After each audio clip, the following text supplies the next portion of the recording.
What's up? What's up? Hi, guys. My name is Tam, and we have our guest or co host. Actually, sorry, Tim, our co host with us tonight. Go ahead and introduce yourself. Yo, what's going on, everybody? My name is Tim Nicholas, and I am the co-host of Tim and Tam Talks, the Back Pew Conversation, and we are about to get it going with Church Boy with Childhood Trauma. So I'm excited to do this with you, Tam. Likewise, guys, we're going to do a little bit different today. Today is the first day for our Church Boy with Childhood Trauma series. So, with that being said, the topic for today allows me to be the host. So, yes, I get to ask the questions to you, Tim, around your experience. And I got to be honest, like we talked about this briefly, I'm a bit nervous. Like, I'm so nervous to have this conversation with you. Not because I'm scared of you guys out there in TV land, but I'm just kind of I'm there's a mystery in understanding like your background, your story, and I don't really know what is going to come from this, but I'm super excited because I hope things will be revealed, not just in our conversation, but for you guys that are also watching and joining us tonight. You guys will have the ability to actually understand that you are not alone and there is a way of escape and that you could heal from your trauma and you can go through these experiences as an adolescent and make it on the other side not unscathed, but you can make it better on the other side, realizing your experiences and come out better than where you started. So Tim, I do want to segue to you because we were supposed to start this conversation last week. So let our viewers know what's up. Yes, we were supposed to start last week, Tam, but I had a health scare last week, which uh, put me in the hospital for a minor health scare. Multiple doctors thought that I was suffering from a mild heart attack.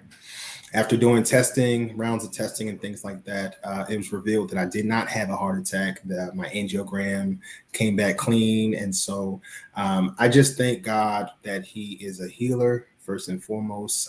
I also want to thank all of my prayer warriors who have been praying for me, praying for my family, my wife, and definitely a huge shout out to my wife, Mrs. Allie Nicholas. I love you so much for always just looking out for me and everything. So I just wanted to shout everybody out. Thank you for just being patient with us as God aided me back to health throughout the week, as well as my wife. And I'm just ready to get started. And, like Tam said, it's about healing. The conversations that we're going to be having throughout this series, we are revealing ourselves to you to show that there is healing on the other side, there is acceptance on the other side, and there's blessing on the other side as well. And it just shows God's love for us when we are obedient to Him as we navigate through life. So Awesome. So, are you ready to get started, Tim? Are you going to be transparent tonight? I might. Depends on the questions, but I might. Like, I want to get started before we kind of dive into, like, of course, the topic with, childhood trauma. I want to get into, like, just introducing yourself to our pre-existing viewers, our new viewers, and really just telling them, like, who is Tim? Well, who is Tim? So I'm a 37-year-old Christian black man. I live in Dallas, Texas, and by way of I was born in Philadelphia. So I was born in Philadelphia, Pennsylvania, but I moved to Baltimore, Maryland when I was 2, and so raised in Maryland. I have family all on the East Coast, so shout out to my family, friends, and loved ones who are watching. Love you all. Um, so that's a little bit about where I came from. I was raised in Baltimore. Mother and father lived together. It's a little tumultuous here and there, but I was raised mostly by my mom as a single mom. I was raised in the house by my brother that my mom had, but I also have I'm the youngest of 5 children, split between my mother and father. So I'm the baby. I love being a baby. I got got those privileges every now and again, being the baby of the group. But was it had a lot of opportunities. My mom worked hard. She provided a great life for us, great opportunities. So, for the most part, I had a pretty decent childhood, and I, shout out to my mom for that, and shout out to my brother. We consider ourselves the big three. And so, shout out to us, and we have persevered through a lot, made it through a lot. And I have nothing but love and respect for them. So that's a little bit about me. And also I'm happily married to my beautiful wife, Allie. We actually just celebrated 6 months the other day. So, we've been married for about 6 months now. We are a blended family of 7 children ranging from ages 3 up to 13. So seems like everybody has their own set of twins. Whole Brady bunch. Yes, definitely. And my occupation, and I am a business owner as well. I own an IT consulting firm. I also host a podcast in addition to Tim and Tam Talks. I also have a podcast called The Locks Lounge. And so that's really a little bit about myself. Awesome. So, business owner, you grew up in the church, have a really good relationship with your family. You was a spoiled youngest kid. No, I'm just kidding. You was the youngest. So, I mean, I heard a lot of good things, and it's so, what's interesting, Tim, is that out of all of that, I wouldn't assume any of what we're about to talk about based on everything that you just mentioned to me. So I do want to kind of dive head first into our conversation. So let's rewind it a little bit. So going back to your childhood, what was your childhood trauma? Tell me about that experience. So, we talked a little bit about the good with growing up, right? Grew up, going to family reunions, barbecues, going back to Philly all the time, spending time with like my grandmother and, my family, cousins and stuff. So on the surface, I had a pretty good childhood. I really did. But that childhood had some instability in it as well. The one person that was always around in my life was my mom. But I can't say the same about my father. My father was definitely a man who had some issues, some anger issues, some drug addiction issues, those types of things. And so when you have those issues in a home, you are bound to have some trauma. Some things are going to happen. And so I had to deal with physical abuse. I had to deal with emotional abuse, the silent treatments, the mistreatments and things like that. I had to deal with those things. I saw things that I should not have seen, that you wouldn't expect a 6 or 7-year-old to see, from your parents, or hearing certain things about your parents. It's just certain things that just were kind of traumatic. So now my childhood trauma, I will say this. While I had childhood trauma, I will not make excuses for the actions that followed my childhood trauma. So, a lot of times what we do with trauma is we do pass the buck on parents, grandparents, and siblings and family and things like that to not take accountability for our actions. That is not what it's about.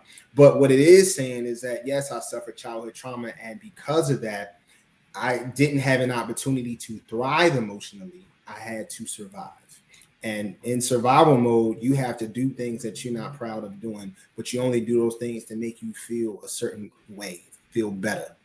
And so that's what my childhood trauma was about. It was about making me feel better. It was about making me feel validated, because I didn't always feel validated, even though I came from a good home. Mom worked hard, provided, had multiple jobs, multiple businesses. So on the surface, mom did her thing. It just was the interpersonal, emotional things that really tied into the trauma and my actions later on. Got it. So, like, I know when we say trauma, obviously that's holistic of like pain, hurt, abuse, experience, right? So, like, unpacking that, like, can you unpack that, or can you not unpack that? Unpacking it in a way where I can unpack it, to some degree. I would say that my childhood trauma, I was exposed to pornography early. That's one thing. I found the stash in my parents' room, and so that, understanding sexuality, understanding those types of things early on, I just couldn't understand. I was just too young and immature to even understand it, but I still found it. And what that did was it led to promiscuity early, because now you're curious about something that you're not even ready for when it comes to sexual relations. I lost my virginity at 13 years old, and it wasn't a good experience. In fact, it was like I was in the middle, and then the girl's dad came home, and I had to hide in the closet and everything else. But at that time, my childhood trauma really was always about validation. I always needed to be validated in some way, shape, or form. So I would do good or bad things to get attention. So I remember one time I snuck out of the house late at night when I was 13 to go see the same girl that I was in a relationship with at 13 years old. And I remember doing that, and I was riding my bike to the girl's house, and I ended up getting caught by my mom a few days later and had to go live with my father, because the instability in my life came when my parents separated multiple times in my childhood. My mom was constantly kicking my father out of the house because of his addiction, because of him not always being able to hold a steady job down. So there was a lot of instability that I would always see. And I took on a lot of my dad's personality in that way. If I didn't like a job when I was in high school, I would just quit.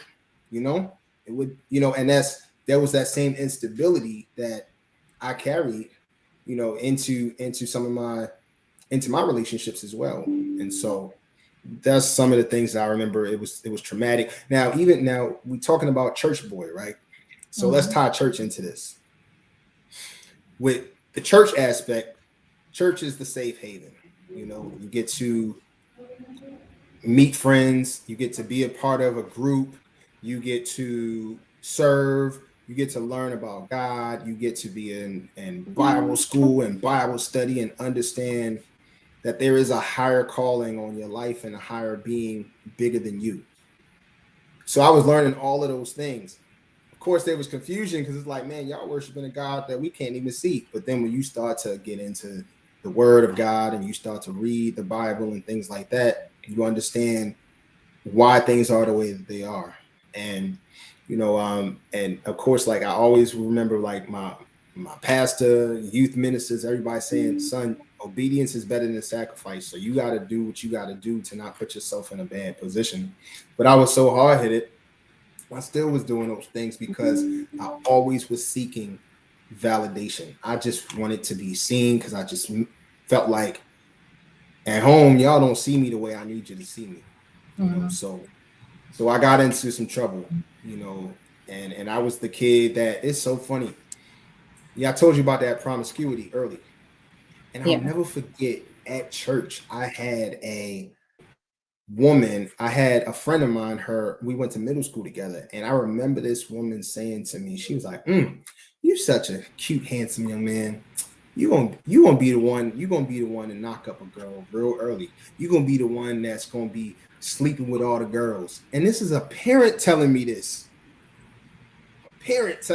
So you have a parent saying that, so you start to take on that same mentality early, where it's like, okay, that's what I'm shooting for. I'm when I get older, I'm gonna start shooting to get as many girls as I can, because those things were kind of spoken into you at an early age.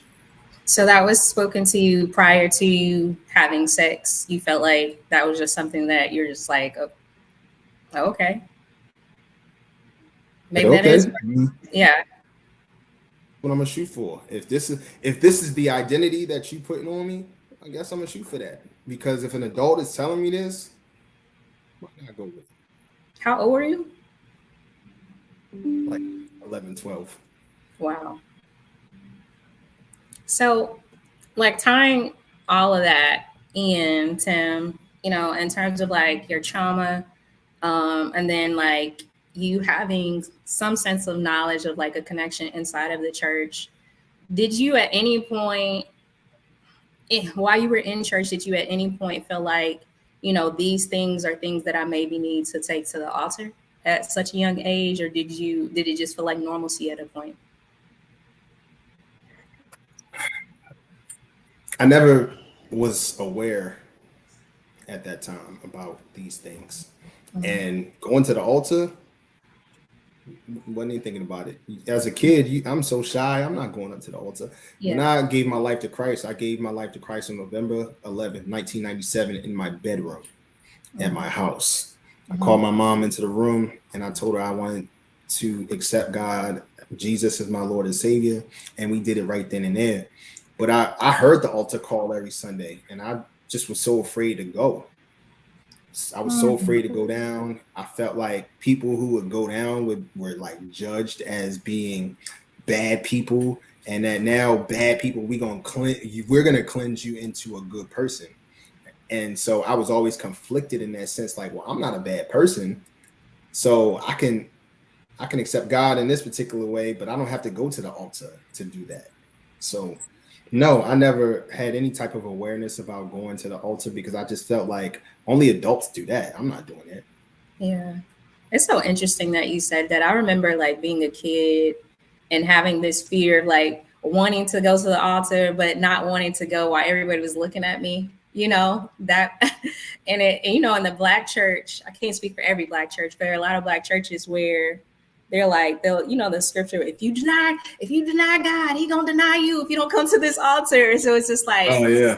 it's like fear and trembling, but that's not the sense of what that scripture is relating to. It's like denying God, professing that he is Lord, not anything in terms of like being a spectacle in terms of going to the altar. Because to your point, God is omnipresent. He's right where you are. And a lot of people meet God in their car, or like you said, at home. It doesn't necessarily have to be in the four walls of a church.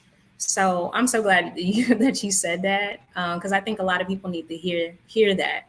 And a lot of people don't go to church because of what word do I want to use, the show of some churches, the spectacle, you know that of church. So a lot of people may need to know that, hey, it doesn't matter if you go into the four walls of the church or not. If you're seeking after God, he's right where you are. So thank you for sharing that. Of course, of course. So I want to dive a little bit more. Like, I feel like I'm traveling in your story. So I want to dive a little bit more into, like, all right, so you were having these experiences as a young kid to a teenager.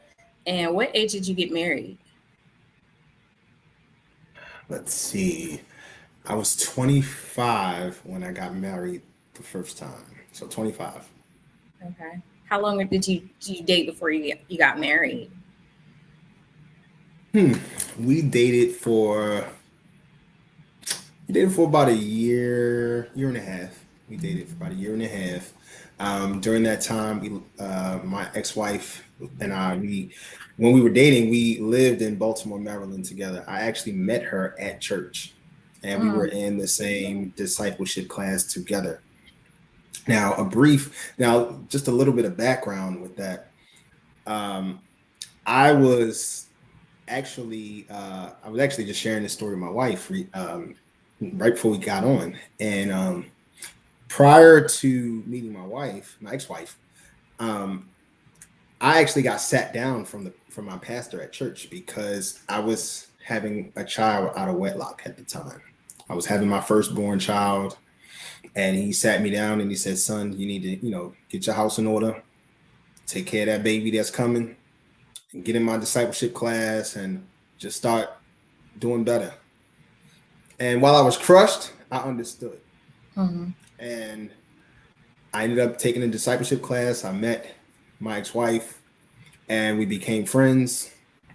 And then on our first date, I actually told her, I said, listen, I don't think we should date, like be in a relationship, because in a month, I'm supposed to have a baby. And, and she said, okay, well, that's cool, because I'm going through a divorce. So we decided at that time to remain friends. And so that's where I met her. And that's where, a few months later, we started to be friends and dating and all those other things. And it was a whirlwind. And I mean, the rest was history from that part. Yeah. So The rest was history. There's a lot of gaps. Oh man, I thought we weren't even gonna talk about that. That was it. The rest was history. Okay, so y'all were friends. You had a baby on the way, but you guys started to become closer throughout that I was gonna say that short period of time, but a year. I mean, whatever period of time. That's that's a good enough time to court, I guess. But in terms of your situation, so did you know at that time that you had did it dawn on you that you were dealing with things that weren't healthy from a relationship standpoint or interpersonal standpoint? I was dealing with stuff from my previous relationship with my daughter's mom. I was dealing with that stuff. Mm-hmm. But when you have so much trauma that you have buried underneath the surface, you just sweep it under the rug. Nobody else is the problem. You're not the problem, but everybody else is. Excuse me. So, I could easily find blame in my daughter's mom and anybody else who would hurt me because I always felt like, well, I have good intentions, I have a good heart, all those things. No, even though I was a good person, I still was making poor decisions about how I treated people and how I treated the women that were in my life. And a lot of that was tied back to the relationship I had with my mother. I have a lot of love for my mother, but I always sought validation in certain ways from her and wouldn't get it. And so I was searching for that in other places in these relationships. And then when they would let me down, it would always tie back to, you don't love me, you don't care about me, you just won't do what I think is best. You're not handling me the right way. Always, but it wasn't me ever taking responsibility for the things or the part that I played in those relationships. And so, no, it really wasn't a level of self-awareness at that time. It wasn't. Okay. No self-awareness, and then boom, you decide to get married. And then I decided to get married. Now, one thing about me was that I was already somewhat of a loner, Mm-hmm. but I didn't know how to be alone, if that makes sense. Mm-hmm. I didn't know how to sit in those negative feelings or in my past mistakes. I didn't know how to sit in pain that I had felt from the lack of relationship with my father. I didn't know how to sit in any of that. And so the way that I self-medicated was to get in a relationship. That was my way of doing it. And so that carried me up until a couple of years ago, if I'm being honest. I just couldn't sit in stuff. But I thank God that I'm now able to sit in things, but I was never able to before. Yeah. Yeah, one of the things I've learned, I go to therapy. I think I talked about this last time, is that when you're unhealed, you try to do things that will distract you from, like you said, sitting in that moment and actually doing a self-reflection. And what I've learned is when you get to a place of healing, you can identify the faults in others, but also in yourself. All the blame won't necessarily go towards the other person. It'll actually be okay, well, yeah, they did that, but I could have reacted or responded a little bit differently, or maybe I could have, did this a little bit differently. So I think in terms of understanding what a healthy dynamic looks like, to your point, I think somebody needs to know that, because a lot of people go from relationship to relationship saying they're healed, saying that they don't have issues, saying that it was the other person, but really they're not dealing with any situation or dealing with themselves. So I think it's valiant of you to say that, to be honest with you, Tim. Thank you. It is hard to sit with yourself in the things that you've done wrong and to take full responsibility for the things that you've done wrong. And it took me a very long time to finally sit in those things and to admit my faults, my wrongs, and some of those mistakes I'm still paying for today. I think, I'm still paying for some of those mistakes today. My family lineage has been affected by the choices that I have made, and it does stem from childhood trauma. Yes, it stems from that, but I had opportunities to go to therapy, go to counseling, take care of myself. I had people advising me to go to counseling and therapy to take care of myself, and I still didn't. So while childhood trauma it plays a part, it really is like that string. It was the beginning part of the string. It was that part, but I still had my part to play for the rest of the things that happened therefore, because I knew right from wrong. Yeah.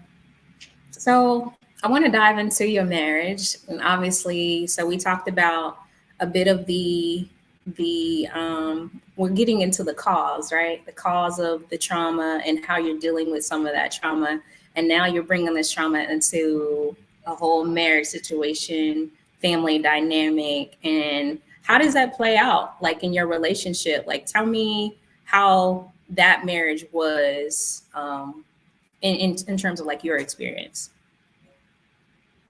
Out of respect for the other person, I would definitely say that it was emotionally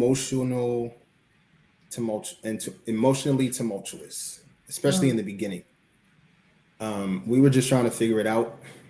We wanted to be together. I had moved from Baltimore to Charlotte, North Carolina back in 2010 to find a job. I ended up finding a job, and at the time my ex-wife was my girlfriend, and so all we kept talking about was, hey, I want to get you down to Charlotte so that we could build a life together. And so within 3 months of me getting a job and getting a place down there, she moved to Charlotte, North Carolina, got a job and things like that, and we got engaged the week after she moved. Had all our family and friends coming down, and I proposed on the spot, and her dad gave me his credit card to go get a ring. I didn't even have a ring, and one thing I remember my mom telling me that day that I was proposing to my ex-wife was, she told me, son, this girl moved all the way down here for you. Make her an honest woman and marry her. And while I had already had plans on doing that, I felt pressure to move faster, for image purposes, for the fact that she moved. So I felt like not obligated, because I had loved her and I wanted to be with her and all those other things, but I felt more pressure. And so I went ahead and did it. And then we decided to get into premarital counseling. We went to one session of premarital counseling, and that was it. And the counselor was like, you guys are going to do great. You guys get along great. It's going to be beautiful and magical. And so within 3 months of her moving to North Carolina, we went to the courthouse and we got married. But even during the time of our courtship / engagement, it was just tumultuous. I mean, from an emotional standpoint, I had serious anger issues. So not to the point where I was physically abusive. I've never put my hands on a woman, ever. But I could punch a wall easily. Or I could get upset with you, and I could give you the silent treatment for 3 days, just like how growing up, I would mess up, silent treatment for about 2-3 days, So those same patterns in my childhood I was bringing into my relationship / marriage, and it just triggered so much more pain.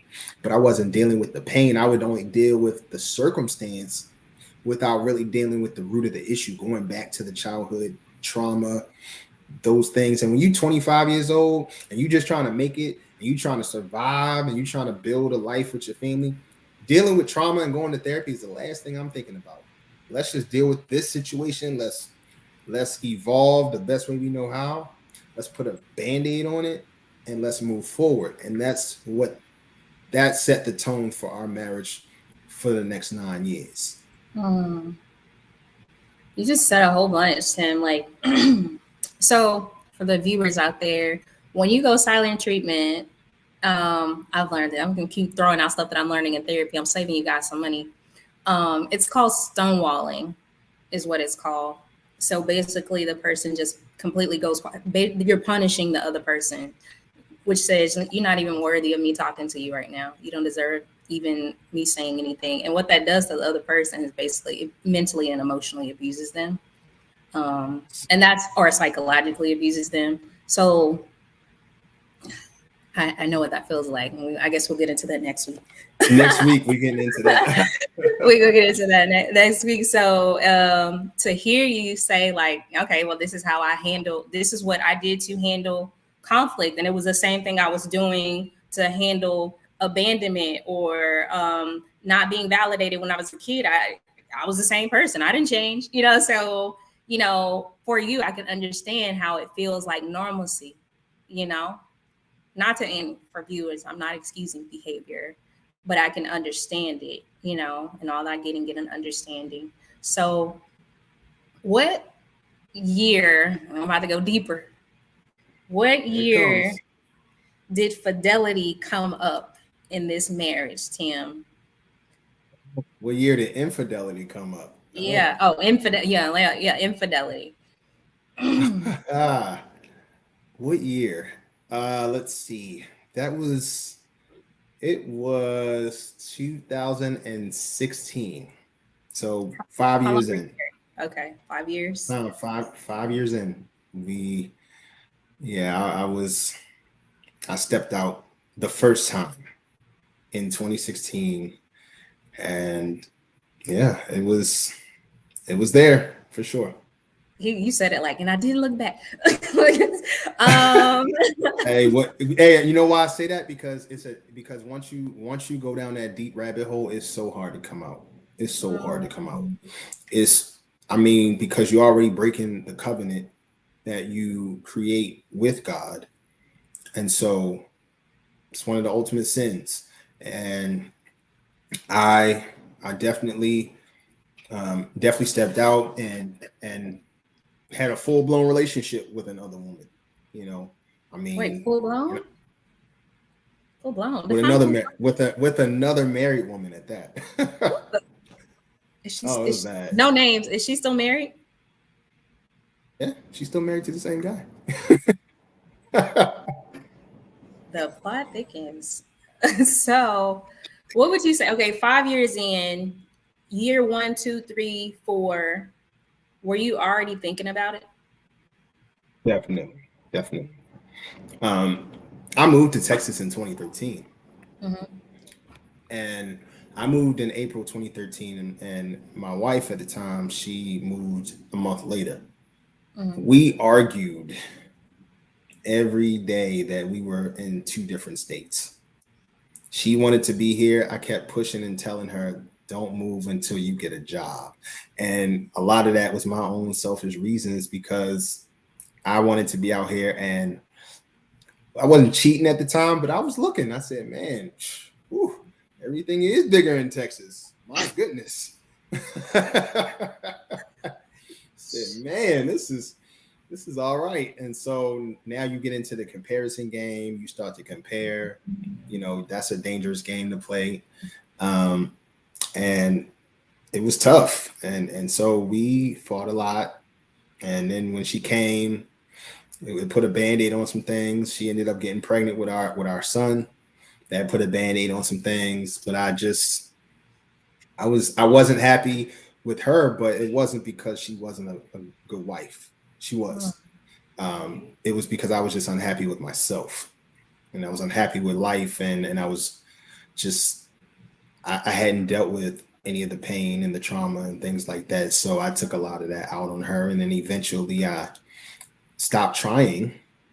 And the easy thing in that situation is to start fresh when you shouldn't be starting fresh.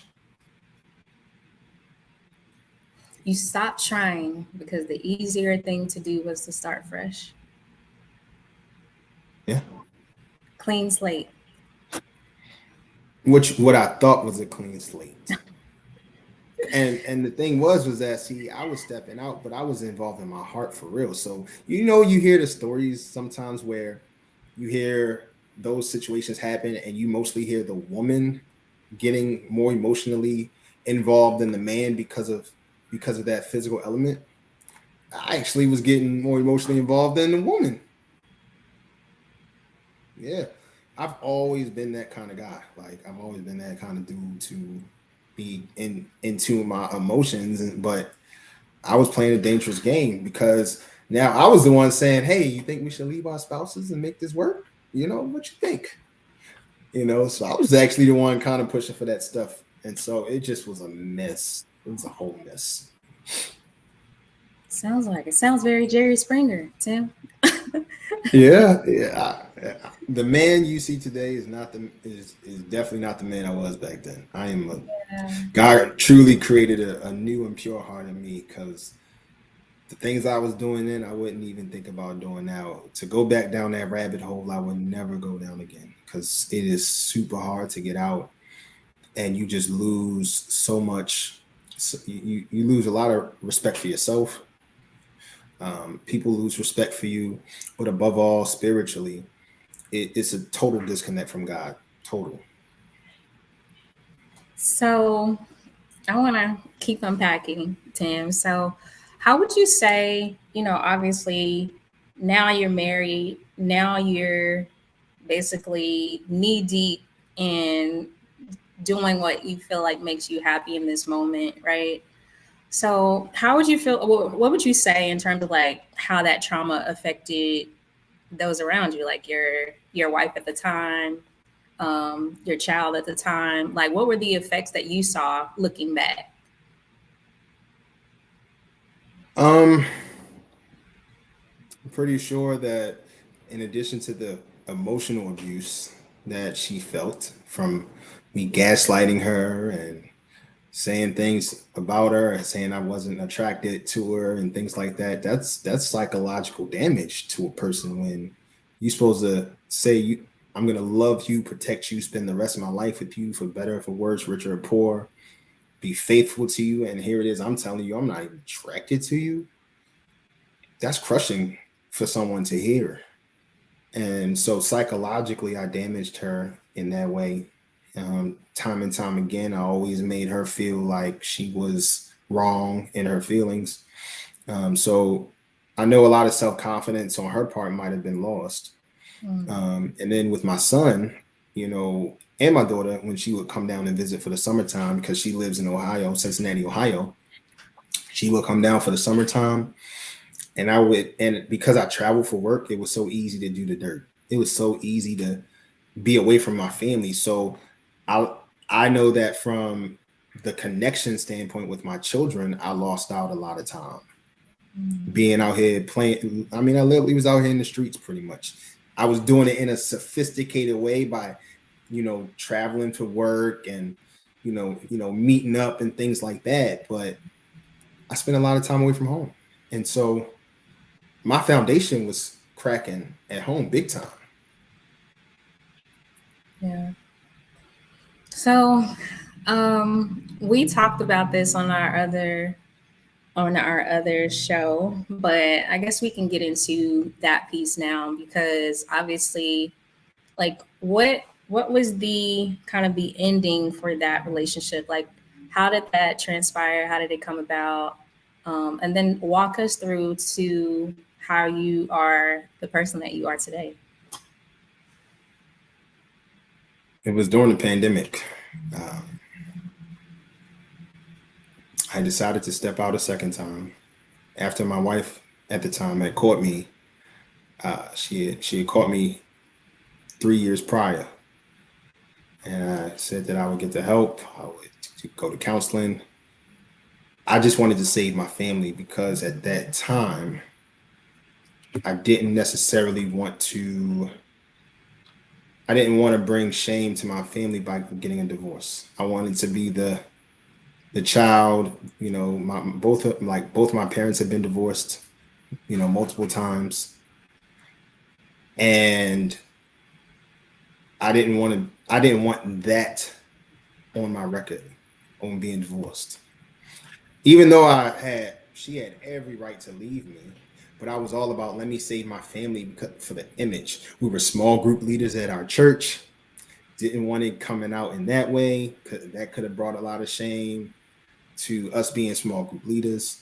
So I wanted to preserve the image as much as possible, regardless of what it was. So So 2020 hits, and at this point, once again, I was disconnected from God. I was disconnected from people, my feelings. I didn't care about. I just wanted to do what I wanted to do at the time, and I ended up getting caught again. And at that point, I was actually on a flight home, and I knew that the person that I was messing around with, she actually told my ex-wife that she didn't know I was married and everything, and so I was deceiving her. She lived in Chicago. I was deceiving her for months. And so she ended up telling my wife at the time, hey, this is what's been going on. I didn't know he was married. We hear that cautionary tale. How many times we heard that? Far too many times. And I was that guy. She contacted everybody. She contacted my mom, my brother, my best friend at the time, my wife. She contacted everybody. So by the time I got off that flight, call home just to see if it had really went through. And I could hear my wife's voice at the time. Like, she knows. By the time I got home, we sat in the room and she said, this is over, right? I was like, yeah, I know I messed up big time this time. And I mean, I messed up. I did. And at that time we had just had twins. So here it is now. She's about to be a single mom of 3 based on my mistakes. And at the time, I had so much resentment towards her. And it shouldn't have been any resentment because she was a great wife and a great mom, but I just didn't do the right things at that time. Now we had our problems and issues and things like that, but I was the one I played a huge part in that. So all I could think about was, man, I had these babies, got these kids. As much as I don't want to lose my family, I just don't want to lose my kids above all. And so, within a couple of months, we separated, divvied up everything. We, hired the same attorney to deal with our divorce. And I mean, within 6 months, we were divorced. Wow. How was your divorce? I mean, it sounds like it was amicable, but It was. For you, was there a sense of or a sense of regret or remorse, or were you more angry that she was done with you this time, or what were your feelings? Honestly, the mentality that I took on Tam was, I'm free. I'm free from being with anybody. Nobody could tell me what I want to do. I could do whatever I want to do now. Yeah.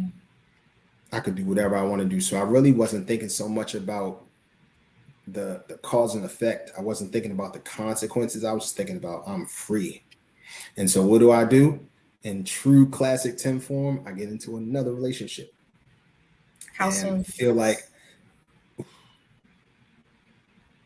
I was same honestly, day. It's like same day. no, What you mean? It wasn't the same day, but it was a few months later, and it turned into a serious relationship. But that was tumultuous, And then that didn't work. Got into another relationship, that didn't work, and then after that last relationship, I knew I needed to do some soul searching. I knew that it was me, and I had felt guilty. I had started to feel guilty for all the things that I had done to my ex-wife. And I felt like that was why I could never really rest, was based on what I did to her. And so I needed to start to do the work on myself. That last relationship, that was a true heartbreaker for me. I was like, man, okay, I shouldn't even be talking or looking at another woman. I need to be focused on me. And as I started to go to counseling and learning a lot of things about myself and the mistakes that I made, and also understanding narcissistic traits and behaviors, I realized I had a lot of issues that I needed to sort through. And so I started to work through them. Mm-hmm. So what happened in that last relationship that kind of triggered you to want to be like, all right, no, I got to go get some help? Like, what triggered that for you? Karma.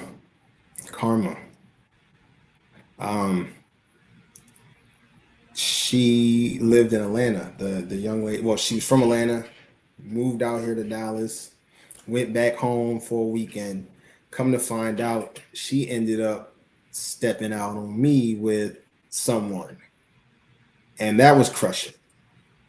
And so because that happened, I mean, that was extremely humbling for me. I had finally gotten a taste of humble pie that I needed to have. And it was like, oh man, women do this to men too? You really?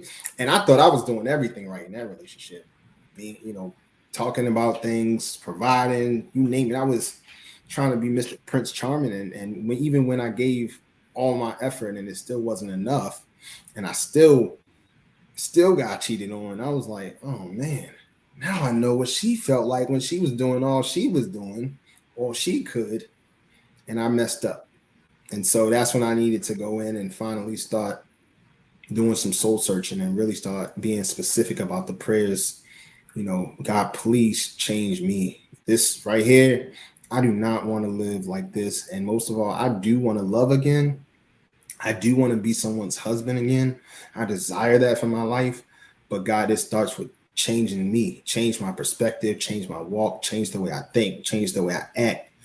Surround me with the right people that can direct me and guide me. Because if I'm the one doing the best in my circle, that ain't a good look based on my history and my past. So surround me with the right men and women who I could connect with so that I can do life with. And there is healing on the other side when I can start to share these things and to really start to take accountability for my actions. And I had already started doing that a year prior, admitting my faults and things like that. But there still was so much healing on that side I needed to still tap into.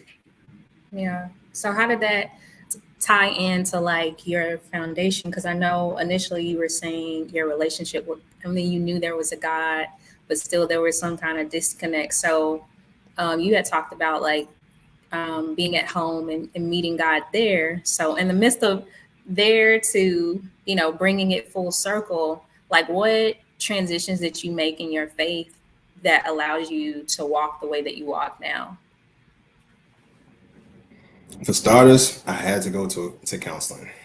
I had to. That was one thing. I'll never. My therapist. The first thing my counselor said to me, as she was hearing my story from childhood to adolescence to college to hearing about my first marriage, she was hearing all of that, and the first thing she said to me after I told my story, she said, "I don't know if anyone's ever said this to you, but I'm sorry for the things that have happened to you." And I was like, and right there I broke down in tears because no one had ever apologized to me like that. Nobody had ever apologized to me, even though I was out here doing the wrong thing, but I still had pain from other people's mistakes that had never been accounted for. And she said, if anyone has never apologized to you, let me be the first to say I am very sorry for what happened to you. And I mean, it felt like instantly, it was like, man, if someone who I don't know can apologize for something that she's never done, I can have the strength and the self-awareness to go back and start taking responsibility for my own actions and the hurt and pain that I caused other people, my ex-wife, and I can start taking responsibility for those things and truly saying it out loud. I mean, I had been saying it out loud, but I hadn't really taken full responsibility up to that point. And so that was one thing. So therapy and counseling, meeting God every day, praying dangerous prayers, God created a new heart in me, which means that I need to start being vulnerable with you first. I need to just start confessing everything that I've ever done. Let me confess this. Let me say, hey, I did this. I stepped out. I was mean. I was rude. I was disrespectful. I gaslit you. I did so many things to hurt you. I need to take full accountability for those things. I broke up our family with my actions. I did a lot. And so the self-awareness piece was important for me to start to grow and heal and to really sit in those sins and those things that I had done. And while it was uncomfortable to sit in it, the one thing I kept thinking about was I had a shirt from The Hangover. If you've ever seen The Hangover, Kim Jong, he asked that one question, but did you die? So I had a t-shirt that said, but did you die? Mm-hmm. And as I'm sitting in my pain, I'm sitting in my shame, I'm sitting in my guilt, the one thing that I remember God speaking to me was, okay, you sitting through this, but did you die? Right. No, you sitting through this, and now I'm giving you more power to live.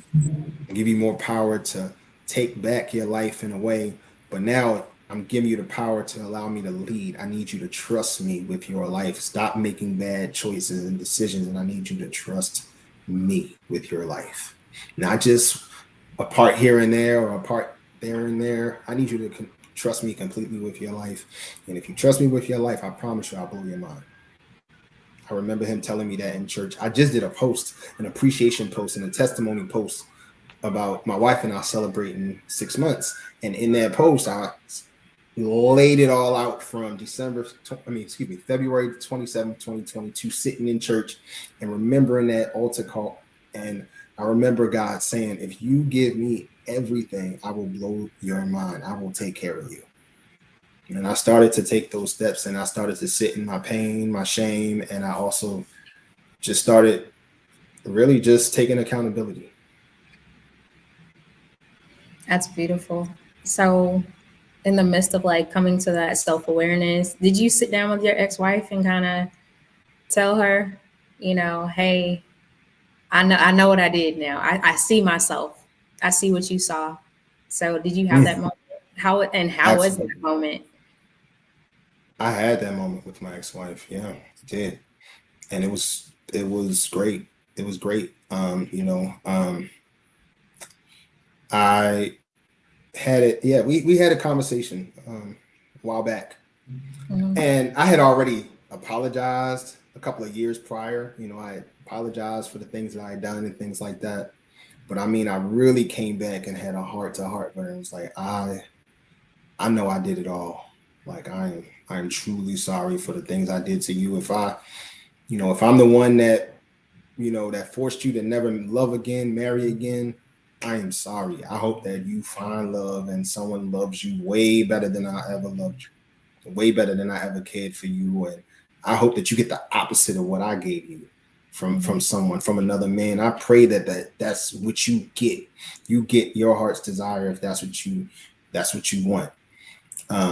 But also I take full accountability for everything. And it brought a lot of healing, and we talked through it. And she had also been going to counseling and therapy. She shared. And she had shared with me that there were times where she wanted to just smear my name through the mud, rightfully so. But she told me that her counselor told her that every time she wanted to say something negatively about me, the counselor reminded her that I'm still the father of her 3 children. And so that was kind of her accountability, I guess, in a way, to not speak negatively about me in the ways that she could have. But we've had those conversations. I've grown, she's grown, and I consider us to be good friends to this day. Beautiful. So Tim, we talked about almost everything, right? So dealing with the trauma, understanding what the trauma was, and then unpacking the trauma, healing from the trauma, getting forgiveness from yourself, getting an apology that you didn't know you needed. Like, that's deep. So to today, right? That brings us to today. So how will we use your trauma, or how will you use your trauma for good? We talked about how you used your trauma and how that was a detriment, but now how are you using your trauma? I mean, this is one thing that I'm doing now. I'm talking about it. I feel like I'm kind of like the sacrificial lamb, being out here on the front line for specifically men, to say, guys, we can do better. We can do better. I am a living and breathing example of God's love to me. He has shown me love by giving me grace and mercy. He has spared my life in multiple ways. Who knows what could have happened in any of these situations I could have been in. So he definitely has spared my life more times than one. And he allowed me to love again and find love again and find someone who, he put someone in my life who loves me despite all of my flaws. And that's an example of a true testament of God's love for me. So when you're transparent and when you do the work and you heal, and I'm still a work in progress, there's things I still work through and battle with, and we're all human and we all still have things that we're working through. And so I'm no different, no exception to the rule when it comes to that. But I am totally changed, transformed, and healed to the point where I would never do what I did to my ex-wife. I would never do that with my wife today. Like, never. It doesn't matter. I don't care how fine you are. I don't care what you selling.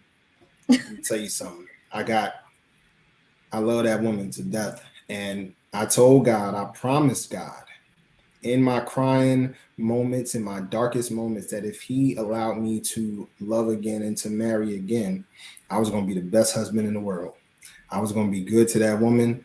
And I was not going to ever hurt her in a way that I unfortunately hurt my ex-wife. So making that commitment to God, and that's my ultimate accountability. And so, those are the things that I've done, is definitely made sure that I'm staying self-aware. I'm still, I have accountability partners as well. I'm not living this life alone. So I have great men in my corner, high character men and women, high character men and women. If you are not a man or woman of high character, I'm not around you. Simple as that. And so I have to make sure that I surround myself with the right people. And when the wrong people come around, I get out of Dodge. Awesome. So last thing, Tim, what would you tell a young man or young woman, because, trauma has no gender. What would you tell them that may have had similar experiences? Like, what words of encouragement would you pour into them?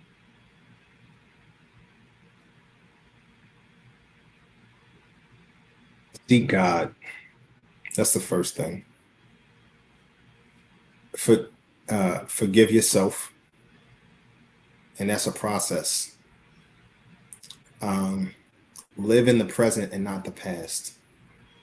It's so easy to get depressed about the things that you've done. And that's part of the reason why prior to my wife, those other relationships didn't work out, because I was carrying so much guilt and not dealing with it. You have to deal with your shame. An enemy will keep you stuck in shame. That means he's going to keep you in that vicious cycle of making the same mistakes and patterns over and over. But if you come from a place of guilt, guilt's going to move you forward into your destiny. It's going to move you forward into making the right choices and actions. Because when you feel guilty about something, it's motivation to doing better. So sit in those feelings. It's okay to sit into them. Please get a therapist. Work through those things. Work through those emotions. Work through the things that are buried deep into your soul. I've had to work through things that have been buried for years that come up. Those triggers. When triggers come up, I deal with it. I got a counselor that I called. I just talked to her today.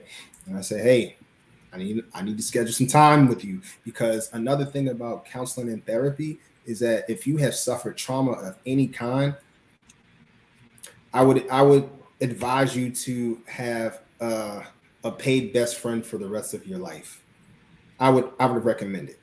Yeah. Have a paid best friend for the rest of your life. Somebody that you could talk to, that can walk you through exactly how to navigate through what you're feeling, what you've experienced, what you've done, what that person's done to you, what's the root of it. Get you a paid best friend, somebody that you could talk to on a consistent basis, or how many times you need to, because they're there to walk you through life. So have a community of men and women. If you're a man, have a community of men that you trust, that you can share your vulnerability with. If you're a woman and you've experienced the same things, have a community of women that you can experience life with, and that they have done that, they've on a different level than you. So now you have something to shoot for as far as life and the quality of life that you want to have. If you want to experience what I'm experiencing now, when I tell you I'm experiencing marital bliss, I am experiencing God's love every single day with my wife. And I don't deserve her. I don't deserve her by a mile. She is amazing. She is my best friend by all means necessary. Like, she is the best thing that ever happened to me outside of my children.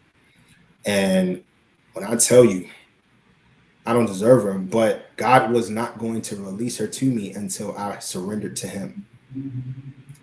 And so you have to surrender your entire life to God and just watch him blow your mind.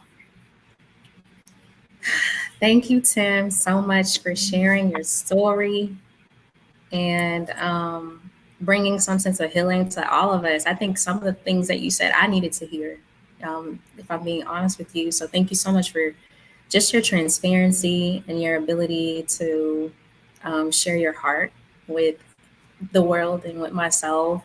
And thank you for being my guest tonight. You're going to be my guest next week. I know.